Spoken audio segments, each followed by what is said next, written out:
شریعت ہمیں یہ کہتی ہے اللہ کو ایک ماننا ہمیں حکم دیتا ہے. جو 2 دن پہلے ہمارے اس ملک کی پارلیمنٹ کے اندر یہ بات کہی گئی مسلمانوں کو تمہیں وندے ماترم پڑھنا. جب یہ بات کہی جاتی ہے تو ان سے ایک جملہ ہمارا یہ بھی ہوتا ہے یہ ملک کسی کا نہیں ہے. یہ اب ہمیں کہتے ہیں اس ملک کے اندر جمہوری ملک کے اندر کہا جاتا ہے اس ملک کو ہندو راشٹریہ بنایا جائے. کیا ہمارے اکابرین نے یہی بات کے لیے ہمیں لگا تھا؟ کیا ہمارے اکابرین نے اسی کے لیے جو ہے قربانیاں دی تھی؟ پارلیمنٹ ایک کون سی چیز جانتے ہیں آپ؟ پارلیمنٹ ایک ایسی چیز ہے جہاں لوگوں کے حقوق کی باتیں کی جاتی ہیں. آج اس پارلیمنٹ کے اندر بیٹھ کر بجائے لوگوں کے حقوق کی بات کرنے کے روزگاری کا مسئلہ سمجھ میں نہیں آیا ان کو. بھئی کتنے مسلمان نوجوان ایسے ہیں چاہے غیر مسلم ہو کوئی بھی کیوں نہ ہو روزگاری کے نام پر روزانہ آپ دیکھیں کئی نوجوان روزگاری کے نام پر پھانسی ڈال دیں. کیوں؟ بزنس نہیں. کئی لڑکیاں جو ہے شادی کے بغیر جہیز کے نام پر اپنے گھروں کے اندر 50 سال ہو گئے لیکن شادی نہیں ہو رہی ہے ان کی. اور گورشپ کے نام پر کئی لوگوں کو قتل کیا جا رہا ہے. مار رہے نہیں مار رہے؟ کئی لوگوں کو قتل کیا گیا, کئی لوگوں کو جلایا جا رہا ہے. لیکن اس کے بعد اس کی آواز جو ہے پارلیمنٹ میں بجائے اٹھانے کے وہاں جو ہے اپنے مذہب کو لے کر بات کی جا رہی ہے.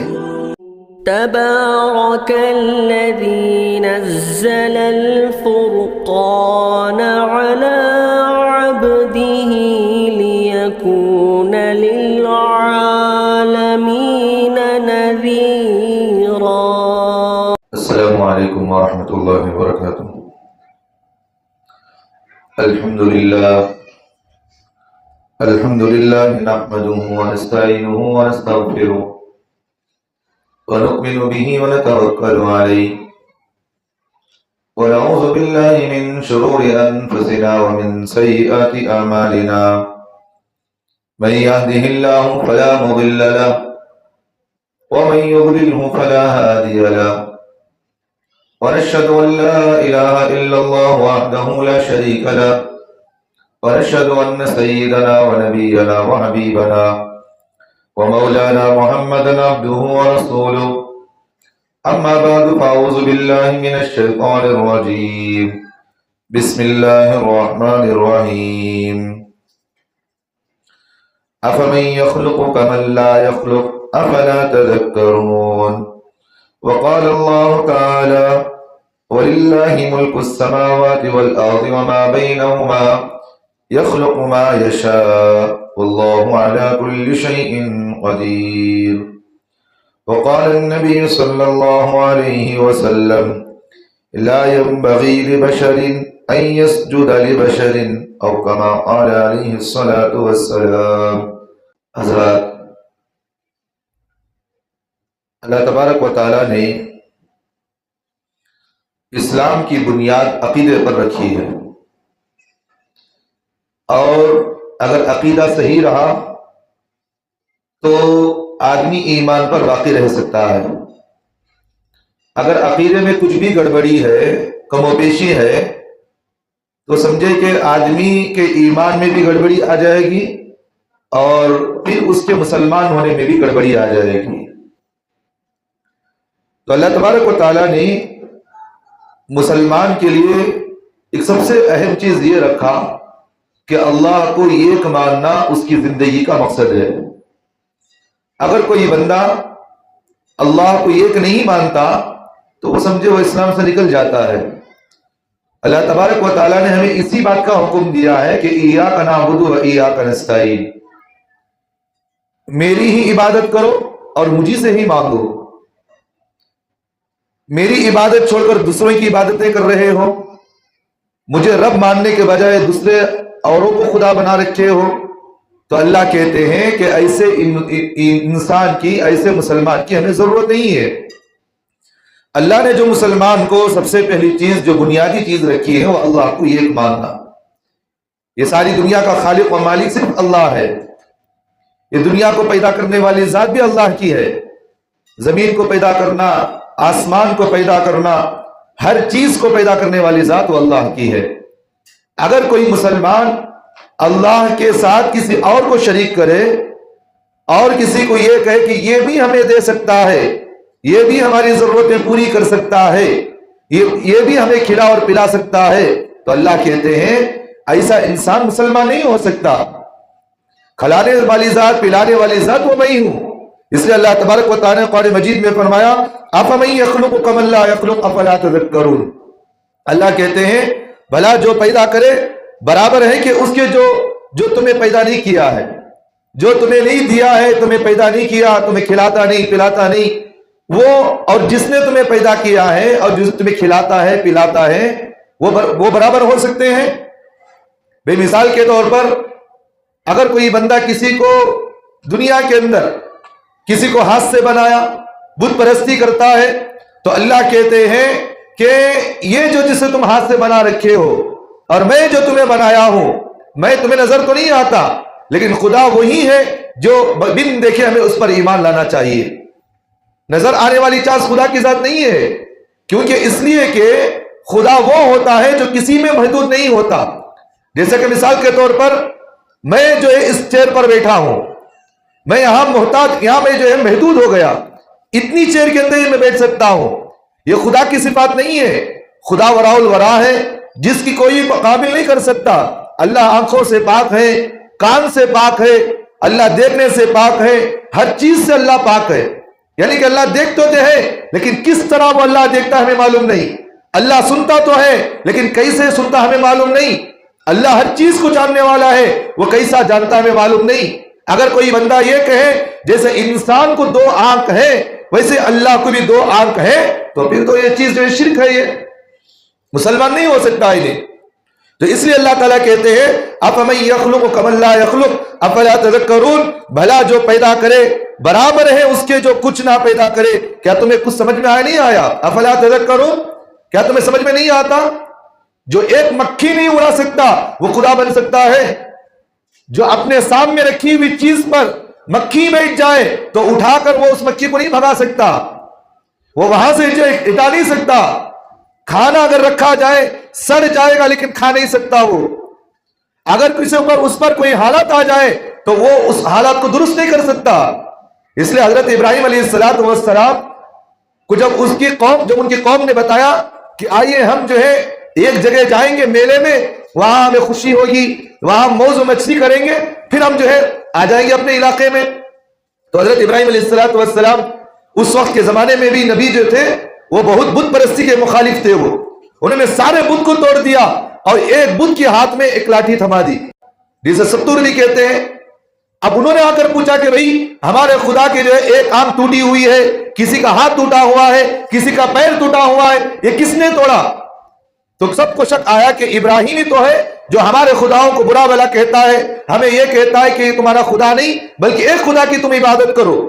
تو ان لوگوں نے حضرت ابراہیم علیہ السلام کو پکڑے, پوچھا کہ ابراہیم سچ سچ بتاؤ کہ ہمارے خداؤں کے ہاتھ اور پیر, کسی کا ناک ٹوٹا ہوا ہے, کسی کا ہاتھ ٹوٹا ہوا ہے, سب ٹوٹے ہوئے ہیں, بتاؤ کس نے توڑا؟ تو ابراہیم علیہ السلام نے کہا جس کے ہاتھ میں لاٹھی ہے وہی تو مجرم ہوگا, جس کے ہاتھ میں کلاڑی ہے, جس کے ہاتھ میں لاٹھی ہے وہی تو مجرم ہے. تو انہوں نے کہا کہ کیا مطلب؟ بھئی جس کا تمہارا خداؤں کا خدا بیٹھا ہوا ہے اسی تو پوچھ لو تم. تو پھر لوگوں کو سمجھ میں آ گیا. تو حضرت ابراہیم علیہ السلام نے اس وقت کہا جو خدا اپنے اوپر حالات پر آنے پر اس کو دور نہیں کر سکتا تم اسے خدا بنا بیٹھے ہو. اللہ ہمیں یہی بات کی تعلیم دے رہے, کھلا رہا ہوں پلا رہا ہوں میں, میری زمین پر تم رہتے ہو, میرے زمین پر رہتے ہو, میرے آسمان کے نیچے رہتے ہو اور تم دوسرے کو خدا مانتے ہو. اس لیے اللہ تبارک و تعالی اللہ ہم سے یہ کہتے ہیں وَلِلَّهِ مُلْكُ السَّمَاوَاتِ وَالْأَرْضِ وَمَا بَيْنَهُمَا يَخْلُقُ مَا يَشَاءُ وَاللَّهُ عَلَى كُلِّ شَيْءٍ قَدِيرٌ. اللہ تعالیٰ کہتے ہیں اللہ ہی کے لیے ہے آسمان اور زمین کی سلطنت, جو کچھ ان دونوں کے درمیان ہے وہ جو چاہتا ہے پیدا کرتا ہے اور اللہ ہر چیز پر قادر ہے. جو چاہتا ہے اللہ کر سکتا ہے. زمین و آسمان کے درمیان اللہ چاہے تو زمین کو الٹا بھی کر سکتا ہے, آسمان کو نیچے لا سکتا ہے. اللہ جو چاہتے ہیں وہ کر سکتے ہیں. جیسا کہ ایک قوم پر اللہ نے حالات پر ان پر عذاب کو نازل کیا کہ زمین کو نیچے سے لے گئے, اوپر حضرت جبرائیل اٹھائے اور وہیں سے پلٹا دیا.